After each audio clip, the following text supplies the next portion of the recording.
This episode is brought to you by State Farm.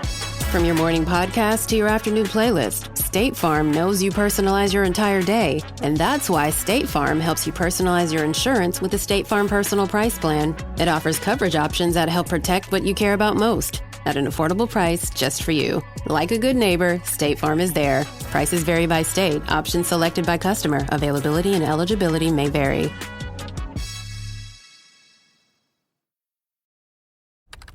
Business taxes.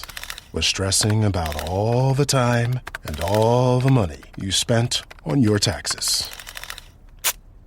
This is my bill? Now Business Taxes is a TurboTax small business expert who does your taxes for you and offers year-round advice at no additional cost, so you can keep more money in your business. Now this is taxes. Intuit TurboTax. Get an expert now on turbotax.com/business. Only available with TurboTax Live Full Service. It's just a really weird feeling. And both Ida and I are still just going through the motions, because we both have little boys. We're single moms, so we still have to get up and go to work, even if we're hurting or sick or whatever. And we both went through this, having to go to work the next day with all of this on our hearts and on our minds. And it has not been easy. So I know that we are very blessed that we have very loving bio dads and their families, but we still are going through it. Absolutely. Yeah, absolutely. I couldn't have said it any better. It's just been a roller coaster, and I'm just so glad that Robyn's been a part of my ride. Welcome to DNA Surprises, a podcast that delves into the world of unexpected DNA discoveries. I'm your host, Alexis Auersalt. In July 2021, my life took a surprising turn when I found out that I'm an NPE, a person who has experienced a non-paternal event. In other words, my biological father isn't who I thought he was. Join me as we explore the stories of NPEs, adoptees, and donor-conceived people and their families. Get ready to unravel the astonishing journeys that begin with a simple DNA test. This is DNA Surprises. To paraphrase the Beatles, we get by with a little help from our friends. This is especially true when it comes to DNA surprises. In this week's episode, coworkers Robyn and Ida share their NPE discoveries, which happened right around the same time. In fact, Robyn used her genealogy skills to identify Ida's father.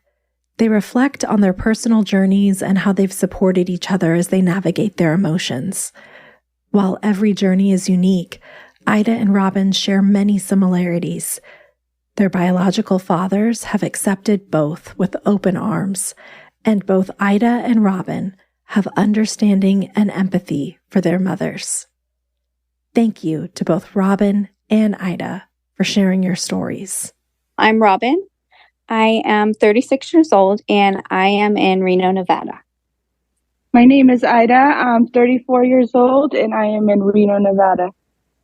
So in sort of an unusual twist, or maybe not that unusual because DNA surprises are so common, both Robyn and Ida have had NPEs. So we are going to start with the first DNA surprise in our story, which is Robyn. Robyn, what happened? I have always really been into genealogy and ancestry and stuff.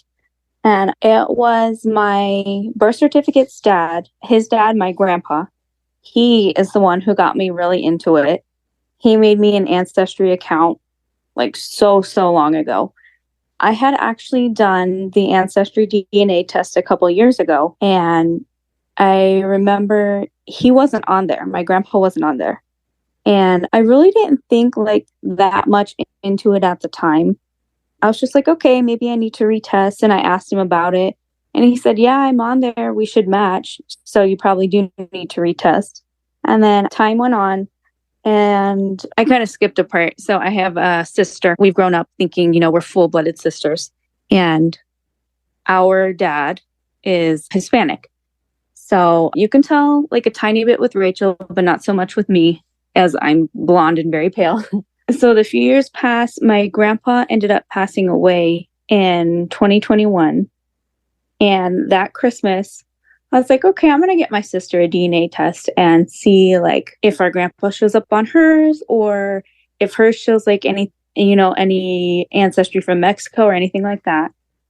And hers came back and our grandpa was the very first one that showed up on hers. And it did show Mexico and like Spain and I think even Jewish and just like stuff I didn't have.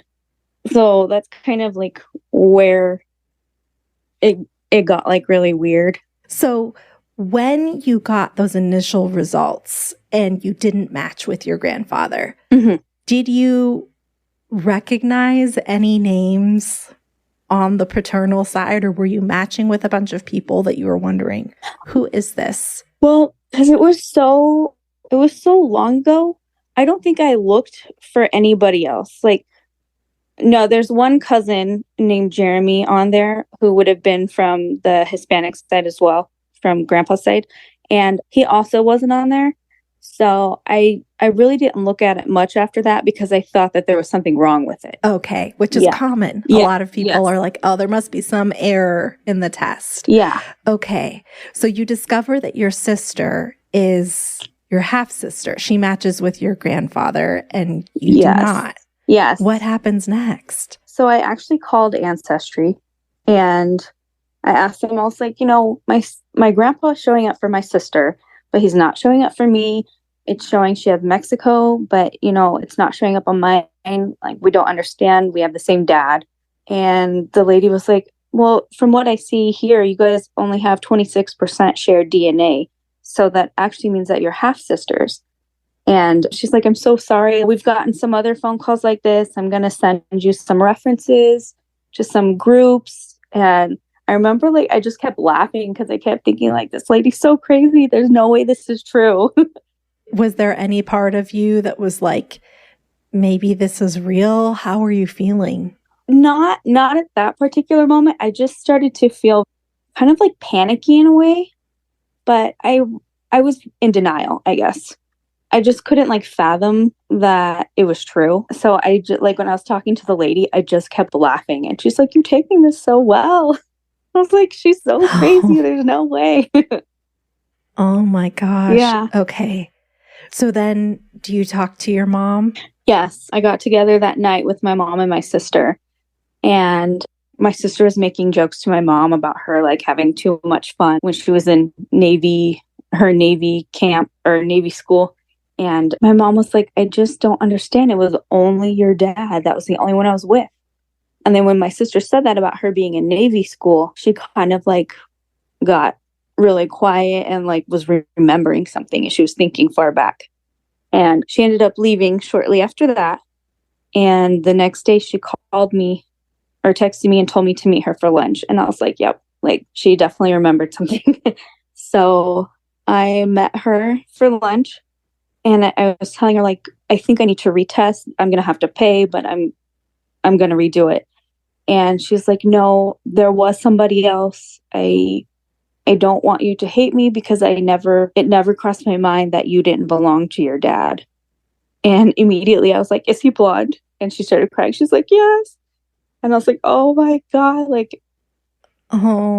It was probably the wildest, craziest moment of my life, that feeling that I got. And so your mom, it sounds like she made an honest mistake. She truly thought that it was your birth certificate dad. Yes. So how did you receive that information and how did you feel towards your mom after finding this out? Well, I'm actually I do believe that it was it was something that honestly happened by accident. And it's because me and my sister's dad, my birth certificate dad, to put it nicely, he's not very faithful to his ladies. And when my mom went into the Navy, she was doing it for them to better their lives. They were engaged at that point. And she found out while she was in her Navy schooling that he was cheating on her. So she was like, okay, well, if he's doing that, then I'm going to have a little fun too. And she hooked up with a really nice guy, had a short little fling with him. And then as soon as Navy school was done, her and my birth certificate dad got back together, got married. And a few months later, she found out she was pregnant. So it never crossed her mind that I didn't belong to my birth certificate dad. But it did answer like some questions that I didn't realize I had.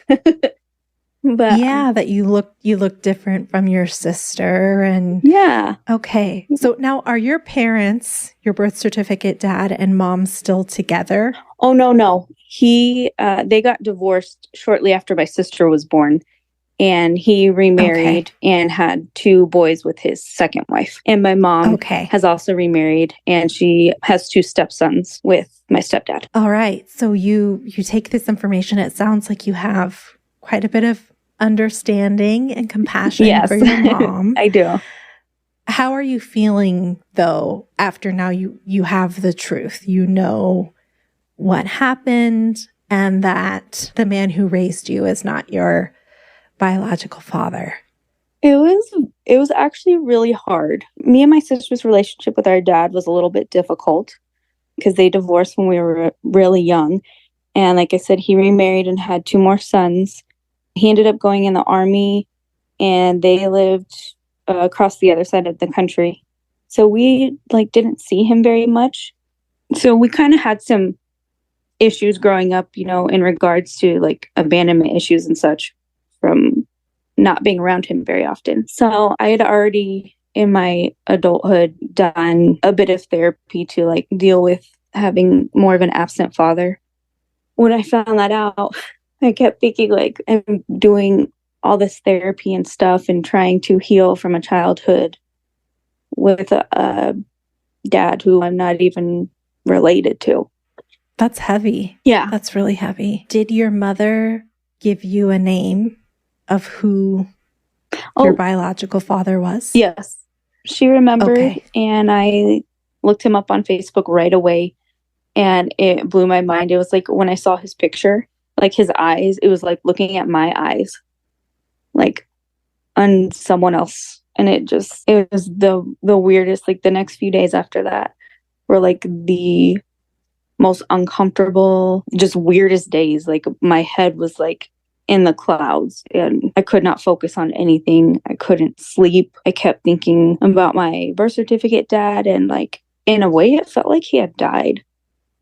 And it was really painful. Yeah, there's grief. Yeah, there's a lot of grief there. Did you decide to reach out to your biological father? Yeah, I wanted to like right away, but my mom was like, no, let's give it some time.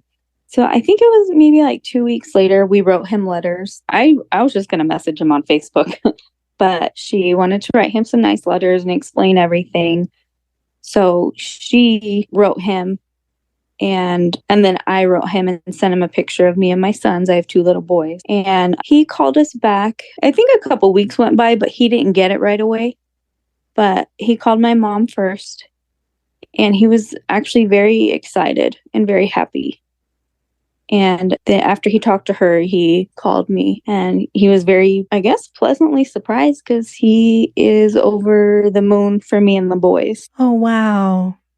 Have you met him? Where does he live? He lives in Arizona, and I have met him. I have visited with him quite a few times, actually. We're pretty close. We talk every day. Oh, wow. So would you say that he has really stepped into sort of a father role for you, or how do you view him? Yeah, I would say that he has. I told him a lot about, my childhood, what my sister and I went through. He has definitely stepped up and tried to help me overcome some of the things that I went through, and that this new, MPE status and all the super uncomfortable feelings that come with it, he has been the one who has tried to help me get through it the most, in the most positive way. Now, how long ago did this happen for you, Robyn? I found out right at the beginning of 2022. Like it was the first week. Okay. And at this time, are you and Ida already working together? Yes. Yeah, I had just been there for a couple of months now. We are pharmacy technicians. And did you share what had happened to you with Ida at this time? Yes. it was, it just happened like shortly after I started. So quite a few of the coworkers knew about it, and Ida was one of them. And I remember one time it was getting close to the end of the day, and I was telling Ida like a little more in depth about it. And she really connected. Like she kind of started crying. And I was really surprised. She gets very emotional for people. And I think maybe like she was touched by it because she has kind of been through something similar even before her discovery. You know what I mean? Like just the dad stuff in our lives. Yeah, she related. Okay, so Ida, as Robyn mentioned, you had a DNA surprise in your life, and then more happens. So can you take us through your experience? Yeah, so pretty much growing up, I had, a normal life as a little kid. There were 4 of us. I have 2 sisters and a brother. And my mom and my birth certificate dad, they were separated. They got divorced a little bit after I was born, probably when I was like around 3 or 4. They got divorced, but I mean, they did co-parent pretty well. And I was always at my dad's house and everything. And one day when I was probably like around, 10 or 11, I had overheard a conversation my mom was having on the phone with one of her friends. And I asked her about it, and she told me that she had to tell me something. And she sat me down and she told me that I had a different father from my siblings, that my dad, Jim, that was my dad, that was on my birth certificate, that my dad, Jim, was not my biological father, that it was another man named Miguel that was my father. So I started getting curious about Miguel. I started asking questions and stuff, and my mom reached out to him, and he was more than happy to have a relationship with me. We had a relationship until I was probably about 20 years old. Him and my mom had rekindled their relationship after all those years. They got back together once I was, wanting to find out more. And once I reconnected with him, my mom reconnected with him as well. And they ended up getting back together. Oh, wow. And you said that you had a relationship with Jim, your birth certificate father. Yes. How did that change after you found out that he wasn't your biological father? It didn't change at all. To me, that was my dad. Amazing. To me, that was my dad. He was my everything. And I remember him sitting down with me, and he told me he knew the whole time that I wasn't his daughter, but he never treated me different from any of my siblings. Okay. So even when that news came, he sat down and he knew how to talk with me and told me, like, no, you just found this out, but don't ever think that I'm going to love you any less or treat you any different. And he never did. That was, like I said, that was my dad in my eyes. Miguel was my bonus dad. So you stay connected with Miguel until you're around 20, you said. What happened at that time? At that time, my mom and him broke up. And I never, I respected him and stuff like that because, that was my dad. So, but I never really felt a connection with him.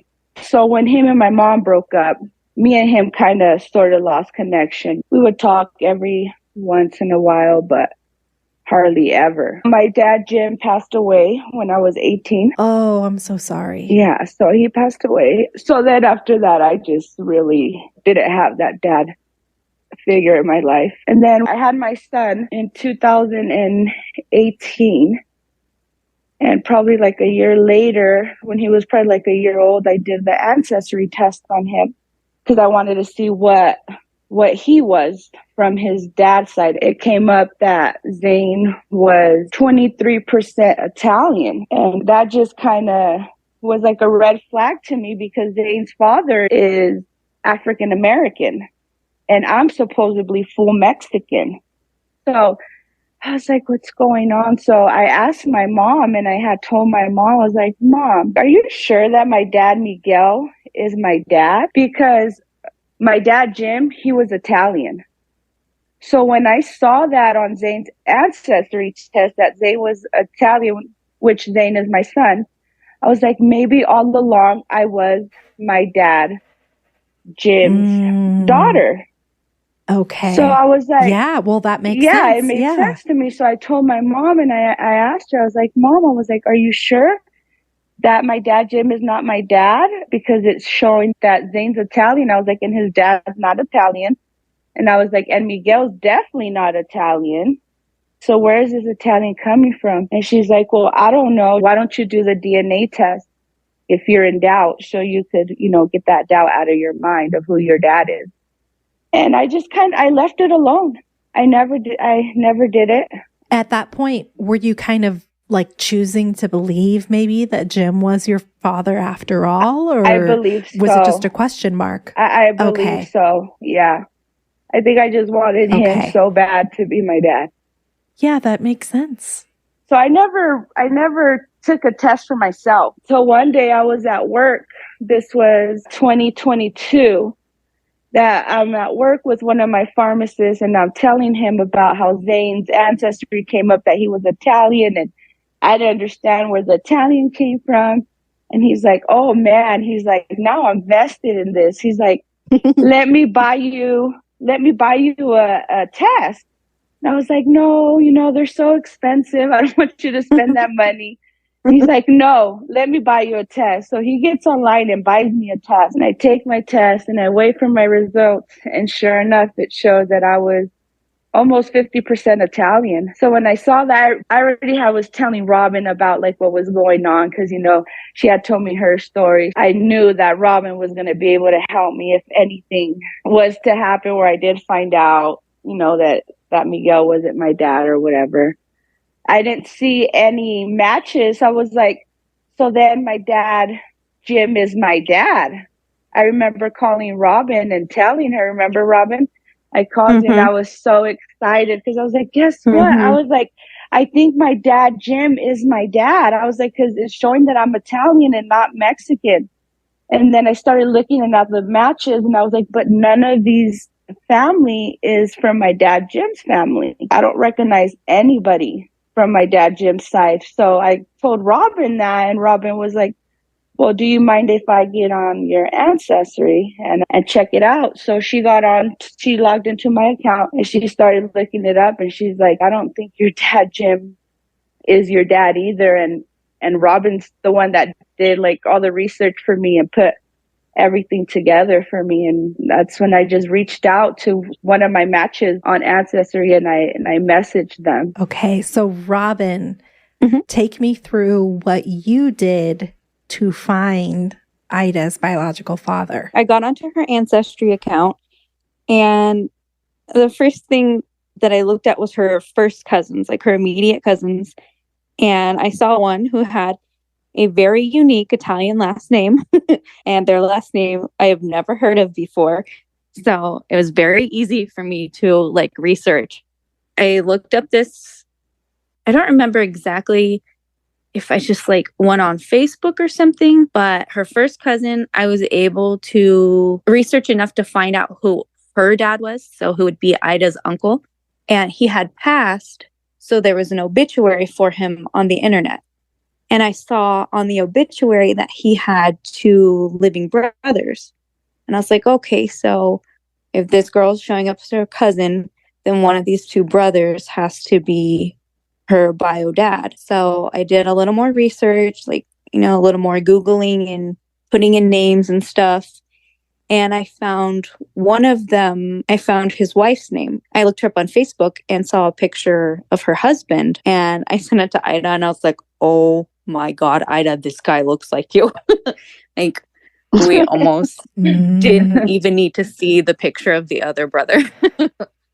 It's so interesting how obituaries are really like how we find people. Like those are so integral to this research. So that's amazing. Had you ever done a lot of genealogy type of research or anything before? Did you know how to go in and do that? I love doing it. Yes.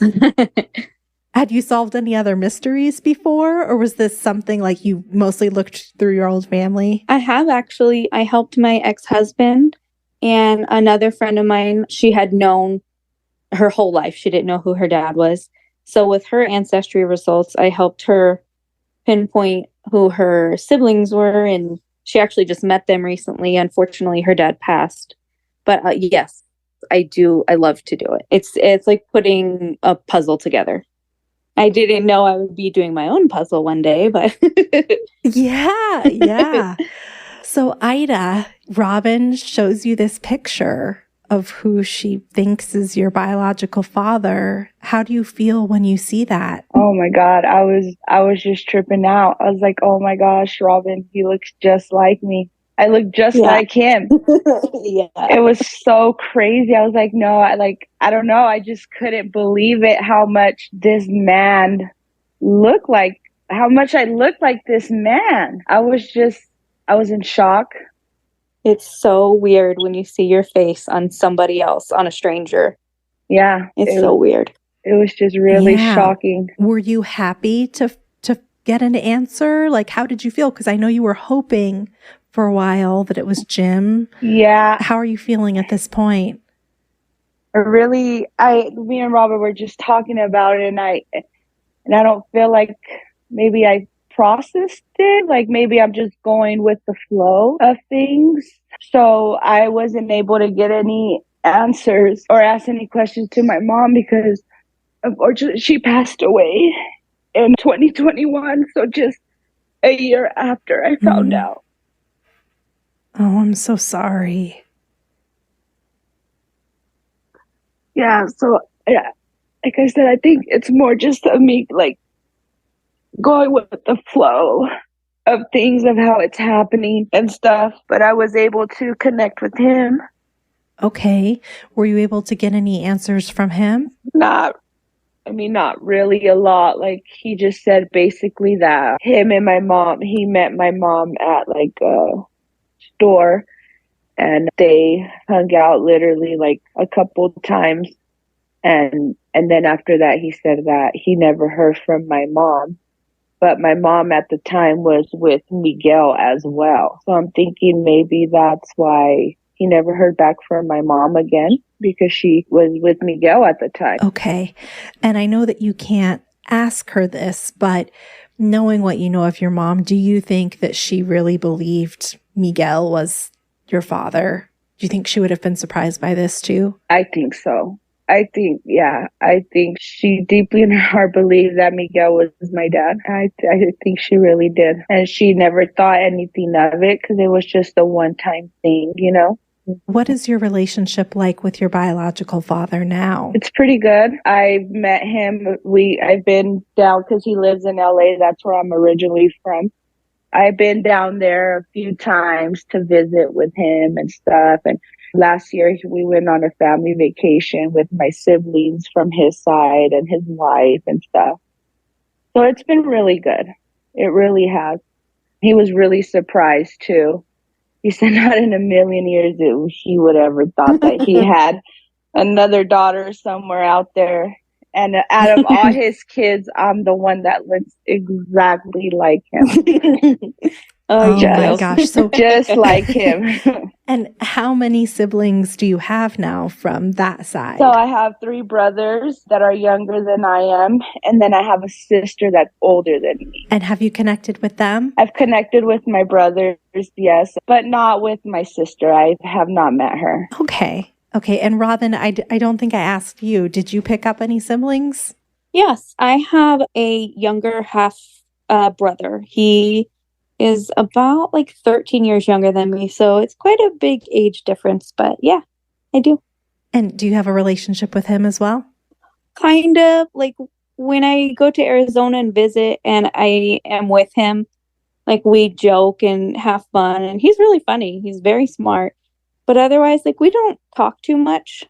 We don't like text or anything, but I know the whole thing was kind of weird for him at first. So it'll happen like gradually over time, I think. Yeah. I mean, these stories, they can go so many different ways. And both of you have had pretty happy endings. I'm sure that this doesn't take away from the emotions and everything that you've gone through as you've gone on this journey. Robyn, can you talk a little bit about what it's been like processing all of this information and then also helping someone else process similar information at the same time? I feel like I am still processing everything because, like you said, we do, have happier endings. A lot of people do not get the kind of story that we have, with being accepted by the dad and the family. But even so, like, there's still so much you have to go through. There's so much grieving, and I still feel a lot of heartache, and I can't really pinpoint why. I feel like I should just, be happy that it's a happy ending. Is there any grief about, and it's okay if the answer is no, but is there any grief around the fact that your biological father is so happy and maybe would have been involved in your life if he'd known about you earlier? Yeah, that's like one of the hardest parts. Yeah. And I feel guilty for my birth certificate dad too, because I know that this causes him pain. What is your relationship like with your birth certificate dad now? We don't text or talk very often. And he's like that with all of his kids, not just me. Like, if you're there, he's really involved with you, but if you're not there, it's not as much. It's kind of the same as it was when me and my sister were growing up. Like, you just don't hear from him very often, and it's still like that. This hasn't changed that. Yeah. What was it like for you witnessing Ida go through this so soon after you had your own DNA surprise? I actually felt a little bit bad for her when she called me, because when she got in touch with her bio dad, they did a DNA test. And I remember when she got the results that it said like 99%, and she called me crying. And I felt bad for her because I knew like that feeling that she was feeling, like how weird and like uprooting it makes you feel. Like, everything about your whole life just feels different. You're biologically related to and came from a stranger that you don't know anything about. That's such a good way to put it, that you are related to someone that you don't know. She's been every cry. We cried together all the time. We did earlier at work. Our coworkers love to hear our stories. Yeah. I mean, what things kind of bring out those emotions for you both? Ida, I don't know if you want to go first. What kind of brings up those tears a year later?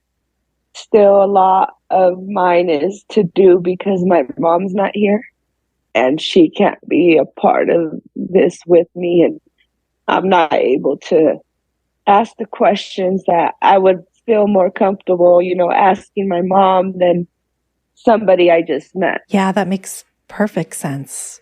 Yeah. What about for you, Robyn? Yeah, usually it's just talking about it. Like, if I talk about it, it just strikes a chord almost every time.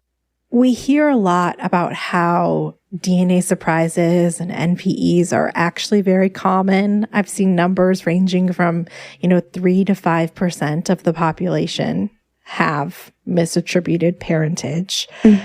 And I think often when we tell our stories to people, you hear somebody go, oh yeah, my cousin's uncle had this happen to them. But this is somebody that you see and work with all the time.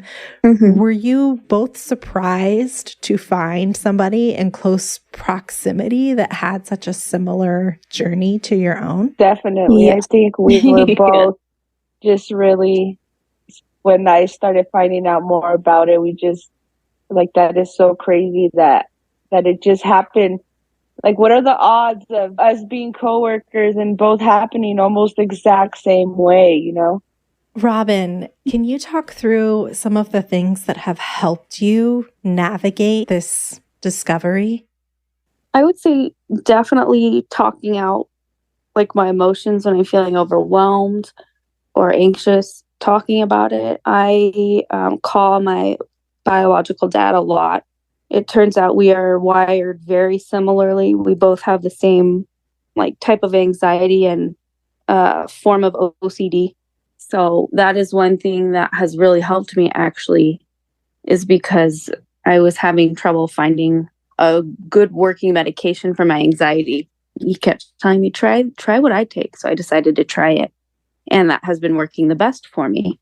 So definitely talking it out, being on the right anxiety medication, because my anxiety definitely increased after this. For sure. And to your point, the medical component is huge for people, right? Yes. And so finding out things like somebody has a similar anxiety disorder and this kind of medication works is so crucial. Yeah. I would have never, ever tried, what I'm taking now. And I can't believe what a difference it is.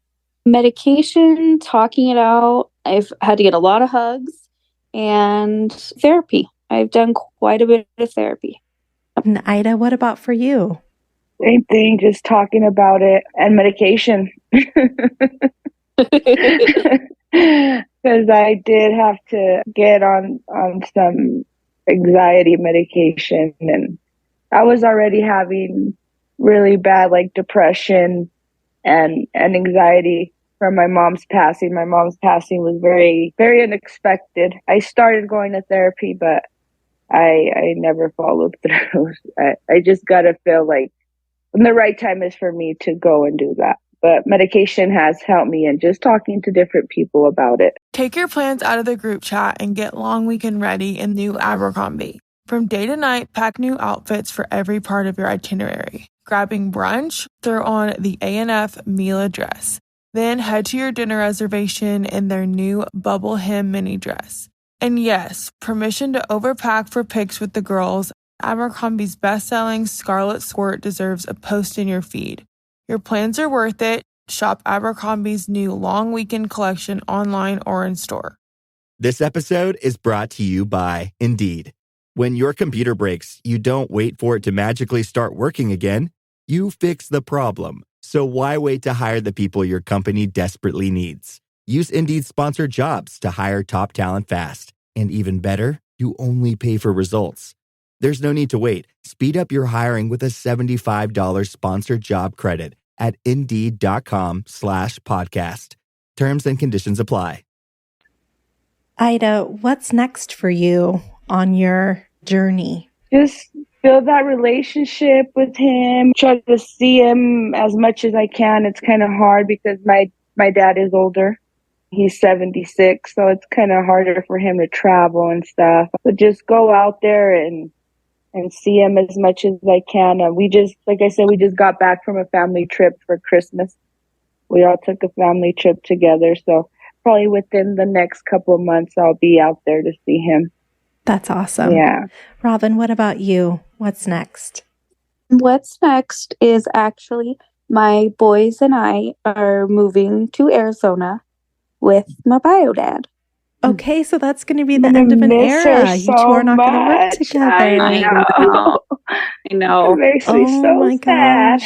I have a feeling you two will stay in touch. Yeah. We will. We definitely will. Yeah. The move will be very good for my boys. They adore their grandpa, so. Wow. Yeah. I mean, talk about a happy ending to actually relocate to be close. I mean, that says something about your relationship. Yeah. And what is your relationship like with your mom now, Robyn? It's still the same. We're good. She has felt a little bit guilty. She's always saying, how did I not notice? Growing up, now that I know you look so much like him, I could tell now. And, And I'm like, it's okay. They were so young. Yeah. It's, these things do happen. People do make mistakes. And I think the fact that your mom is apologetic means a lot. And she does not put any type of blame on anybody. She even is the one who told my birth certificate dad. So she has been wonderful through the whole thing. You both have a lot of compassion for your moms. You really both seem to understand this was an honest mistake. They did not know. They weren't intentionally withholding information. I know, Ida, you didn't find out the first DNA surprise until you were 10 or 11, but it didn't change a ton for you in terms of your relationship with your dad, Jim. So How are you both able to maintain that compassion for your moms? Because I think that a lot of people in our community struggle with that. And there's a lot of anger there, even if the moms didn't know. So Ida, first for you, how are you able to maintain your compassion throughout all of these years? Because we're human and we all make mistakes. And who am I to judge someone? I'm no one to judge anybody. So, especially not my mother. So she was the best mom that I could have had. Robyn, what about you? Just because I know my mom and my dad's, they were both so young. They were 19 when this happened, and we all make stupid decisions when we're 19 and when we're young. And I love my mom. And if she had known, she would have told me before. She's very honest. Well, we'll start with Robyn. What advice do you have for a parent who is keeping a DNA surprise from their child? Unless it is for any reason, like to keep them safe from harm or something. Otherwise, I think just be honest, because this has been the most painful experience that I've been through. So honesty, definitely. Ida, what advice do you have?